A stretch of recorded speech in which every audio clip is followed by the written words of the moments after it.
聚焦中东，这是6月5号以沙特阿拉伯为首的中东多国相继指责卡塔尔支持恐怖主义，并且和卡塔尔断交。阿拉伯国家联盟也宣布开除卡塔尔，导致了波斯湾地区是爆发了数十年来最严重的外交危机之一。在这个敏感的时刻，6月7号。伊朗的首都德黑兰接连发生了2起的恐怖袭击，这也使得中东的紧张局势进一步的升级。这对伊朗还有中东的政局会产生什么样的影响？来看我们的记者发回的新闻述评。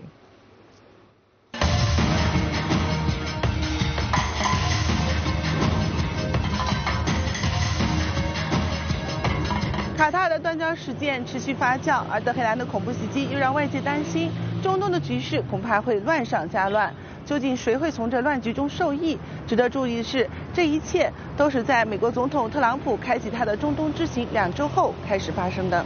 在访问中东期间，特朗普一方面公开呼吁孤立伊朗，号召建立阿拉伯版的北约；另一方面向沙特出售了约1100亿美元的军火，这让沙特和伊朗的政治对决中更加自信。有学者认为，卡塔尔的断交风波、伊朗的恐怖袭击，都是特朗普出访中东后带来的变局。沙特受美国支持，才敢做大动作，警告伊朗。وقتی که ما به این حرکت نگاه میکنیم و این رو در کنار تهدیدات عربستان میگذاریم و تحولاتی که در منطقه رخ داد، مثلا بر فرض آیه ترامپ اومدش، معاملاتی که انجام داد، فشاری که بعد از رفتن آیه ترامپ عربستان روی قطر آورده و امثال هم نشون دهنده این هستش که نوعی توافقات در اینجا وجود داشته و هدفشون این بود که یک اعمال فشاری بر ایران داشته باشن یا به یک مفهوم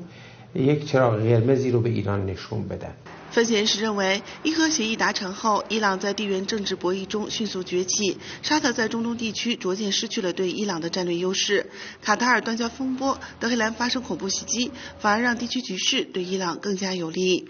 اولا عربستان تا به حال یک منطقی داشت، یک عملیات فریبی داشت، در اون عملیات فریبی گفت ایران با داعش ربط داره، این منطق رو از دست خودش از دست داد. دوم اینکه یک جور سمپاتی بین تهران، لندن و کشور پاریس و جاهای دیگه که داعش عملیات انجام میده صورت گرفت، به وجود آمد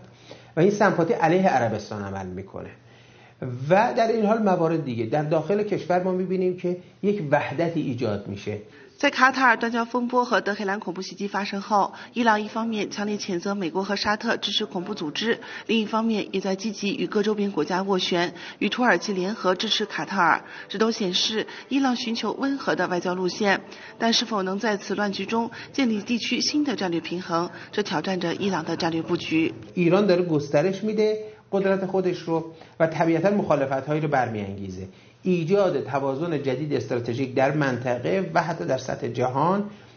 چالشی است که ایران باش مواجه هستش و داره گام به گام کار خودش رو پیش میبره و تا به حالا موفق بوده. 中东地区最近发生的一系列风波，都让外界担心中东地区的紧张局势会进一步升级。但是越在这敏感的时刻，越需要各国领导人头脑保持冷静，否则只会加深彼此的敌意，进一步造成地区的不稳定，这会对所有的人都不利。凤凰卫视李月正、凯木森德黑兰报道。